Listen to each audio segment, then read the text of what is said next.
I like that in some way they are content.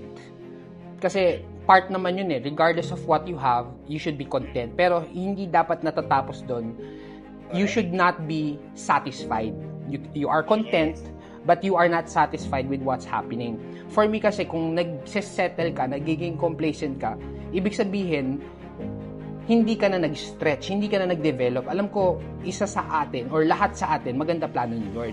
Maganda yung destiny ni Lord, that we can be the movers and shakers of this nation, that we can be a blessing to even the next generation. Pero kung nag-settle tayo, sabihin natin, masaya ka na doon, imagine the life that you could have because nag-persevere ka pa, gumaling ka pa. Imagine the lives of people na matutulungan mo. Not to mention the money na pwedeng pumasok. Kasi syempre, the money kasi is a tool.